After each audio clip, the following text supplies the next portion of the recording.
Everyone, welcome back to our channel মিষ্টি গল্প।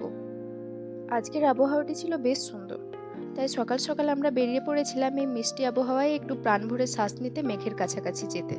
হ্যাঁ, আমি বলছি নন্দী হিলসের কথা। বেঙ্গালুরু এয়ারপোর্টটি পড়ে নন্দী হিলস যাওয়ার পথে। এই যে এইটি হলো এইখানের এয়ারপোর্ট। যাওয়ার পথে বাড়তি পাওনা হিসেবে পেয়ে গেলাম মাথার ঠিক ওপর থেকেই এরোপ্লেন যাওয়া দেখা। দূরের ওই যে জায়গাটি দেখতে পাচ্ছেন, ওইখানে এরোপ্লেনগুলি ল্যান্ড করে। আমি অনেকটা দূর থেকে ভিডিওটা নিয়েছি জুম করে, তাই হয়তো সেভাবে ক্লিয়ার বোঝা যাচ্ছে না। ভাইয়া খুব ঘুরতে ভালোবাসে, ঠিক আমাদেরই মতো। ও বাইক জার্নিটা খুব উপভোগ করে, তাই আজ আমরা বাইক নিয়েই বেরিয়েছি।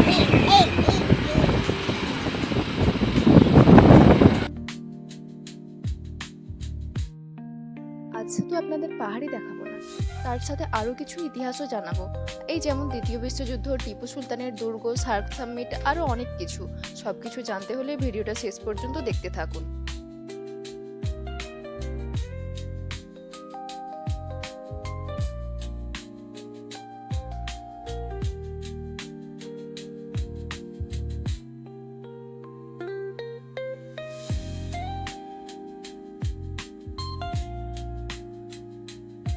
ওই যে দূরের ওই বড় পাহাড়গুলো দেখতে পাচ্ছেন, আজ আমরা ওইখানেই যাচ্ছি।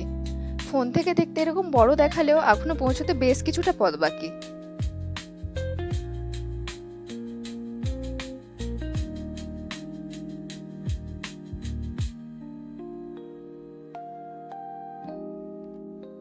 একটি উডুপি দেখতে পেয়ে ভাবলাম কিছু খেয়ে নেওয়া যাক। দাঁড়িয়েই দেখতে পেলাম একজন আঙুর বিক্রেতা আঙুর বিক্রি করছে। পাহাড়ে বেশ কয়েক রকমের আঙুর দেখতে পাওয়া যায়, ওই জন্য ভাবলাম কিছুটা কিনেই নেই।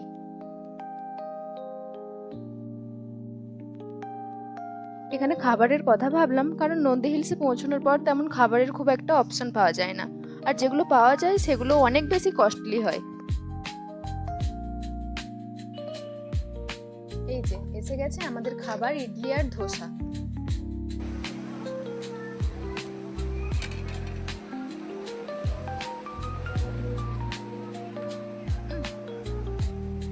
ভাইয়া, হ্যাঁ হ্যাঁ হ্যাঁ।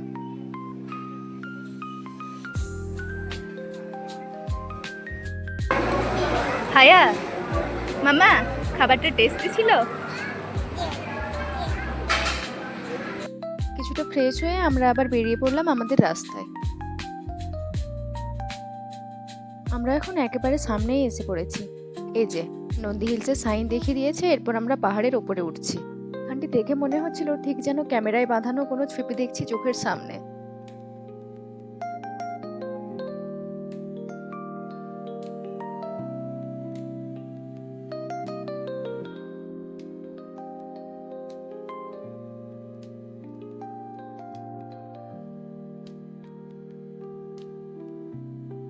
পাহাড়টি বেশ খাড়া, এরকম 50টি কার্ভ পেরোনোর পর ওপরে পৌঁছানো যায়।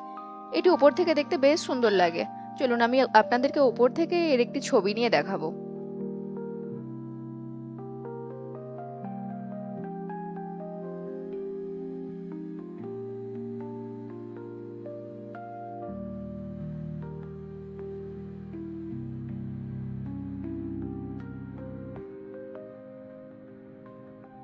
যে উপর থেকে এটি কি দারুণ সুন্দর দেখায়। দীর্ঘ জার্নির পর অবশেষে আমরা পৌঁছে গেছি নন্দী হিলসের মেন গেটে। এটি দুর্গটির মেন গেট।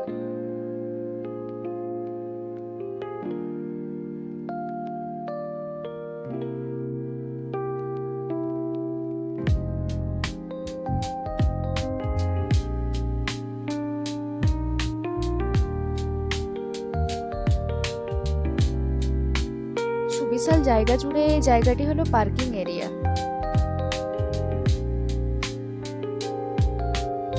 আর এখানে সম্পূর্ণ অফলাইন টিকিট। টিকিট প্রাইসও 35 টাকা, খুব বেশি একটা নয়। তবে এখানে অনলাইন টিকিট একেবারেই পাওয়া যায় না, এর জন্য আপনাকে সাথে করে খুচরো টাকা আনতে হবে। টিকিট নিয়ে আমরা চললাম দুর্গের দিকে। আমি বারবার এটিকে দুর্গ বলছি, কারণ এটিকে একসময় টিপু সুলতানের দুর্গই বলা হতো।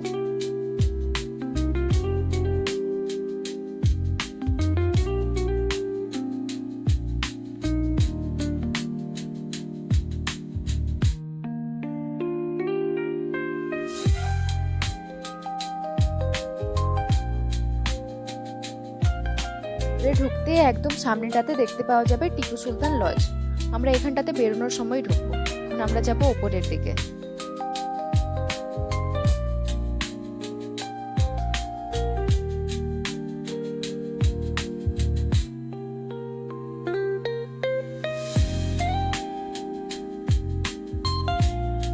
প্রাণ ভরে শ্বাস নেওয়ার জন্য এরকম বেশ কিছু জায়গা করা আছে। এটা শুধু শ্বাস নেওয়ার জন্যই নয়, টিপু সুলতান আর তার পিতা হায়দার আলী এখান থেকে শত্রুদের আনাগোনা লক্ষ্য করতেন। এই পাহাড়ের কোনায় কোনায় লুকিয়ে আছে ইতিহাস। সত্যি ভাবা যায় আজ যেটা পর্যটন কেন্দ্র সেটি ছিল এক সময়ের ইতিহাস।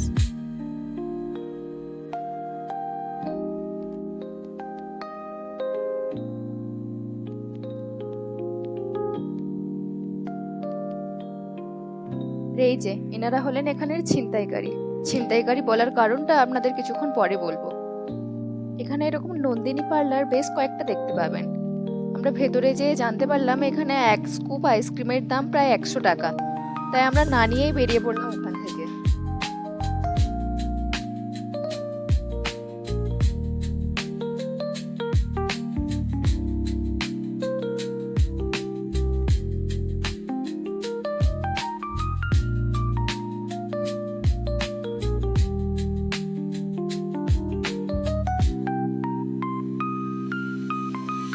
এখন আমরা যাচ্ছি সানরাইজ ভিউ পয়েন্টের দিকে।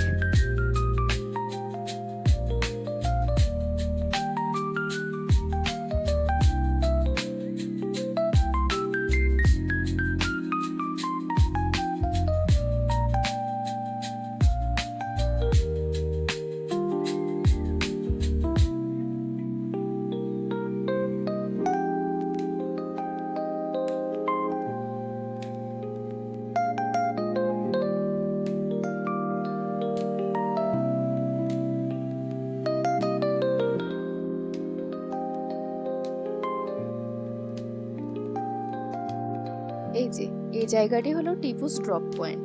কথিত আছে যে টিপু সুলতান তার বন্দি শত্রুদেরকে নাকি এখান থেকেই নিচে ফেলে দিতেন। ভাবা যায় আজ যেখানে লাখ লাখ মানুষের আনাগোনা সেখান থেকে মানুষকে এভাবে মৃত্যু দেওয়া হতো। 1971 সালে লর্ড কর্নওয়ালিস এই দুর্গটি আক্রমণ করার পর এখান থেকে শুরু হয় ভারতবর্ষের নতুন আর এক ইতিহাস। এই জায়গাটি এখানের সেরা কয়েকটি জায়গার মধ্যে একটি। সকালের দিকে এখানে আসলে এখান থেকে মেঘের আনাগোনা দেখতে পাওয়া যায়। হাতের ছোঁয়ায় মেঘকে পাওয়া যায়।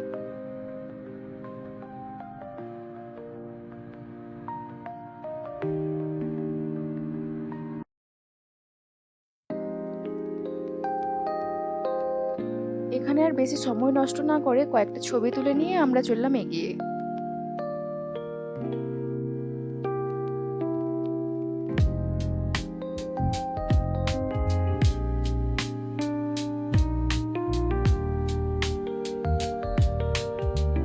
টিপু সুলতানের শাসনকালে এই জায়গাটি ছিল জেলখানা।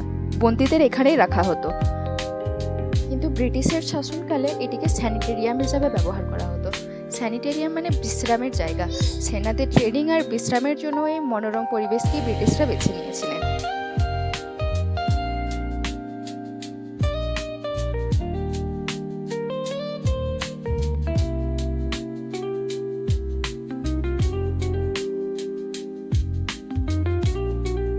এই যে হনুমানটি নিশ্চয়ই কারোর থেকে স্প্রাইটটি ছিনতাই করেছে, নিয়ে এখন মনের সুখে খেতে লেগেছে।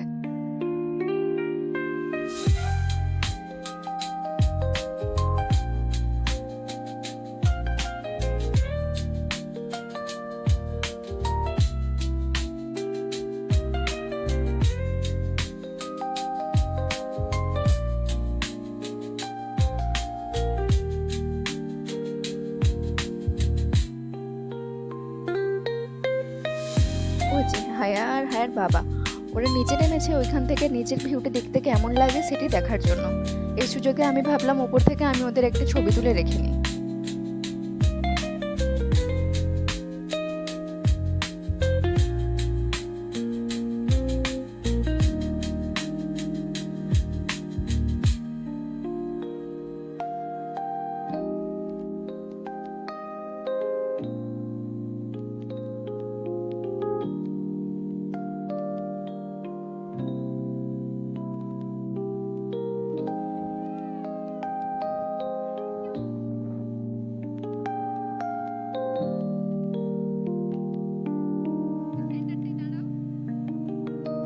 থেকে বেরোতেই সামনে পড়বে এই রেস্টুরেন্ট কাম রিসোর্টটি। এখানে ভেজ আর নন ভেজ 2 রকম আইটেমই পাওয়া যায়। কেউ চাইলে এখান থেকেও খাবার খেতে পারে। এই পোস্টারগুলিতে নন্দী হিলসের হিস্ট্রি আর জিওগ্রাফি সম্পর্কে দেওয়া রয়েছে।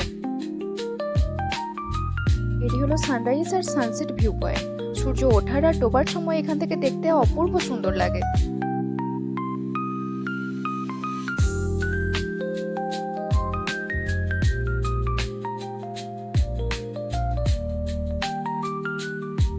আর এই জায়গাটিতেই গঠিত হয়েছিল সার্ক সামিটের মিটিং।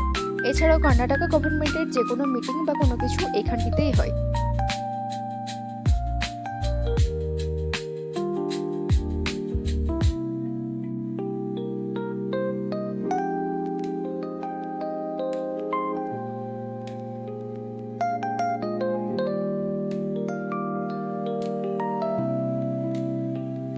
কোথাও বেরোলে আমি সাধারণত হায়ের জন্য খাবার নিয়ে বেরোই। খাবার বের করতেই নেসেসিটি ছিনিয়ে নিলেন, তাই আমি নাম দিলাম ছিনতাইকারী।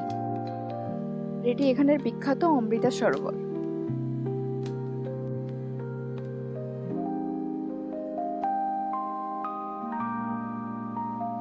এটি হলো টিপু সুলতান সামার প্যালেস বা হাওয়া মহল। এটি বানানো হয়েছিল অত্যন্ত কৌশলগতভাবে। এটি পাহাড়ের সব থেকে উপরে হওয়ায় এখান থেকে শত্রুদের সমস্ত গতিবিধি লক্ষ্য করা যেত।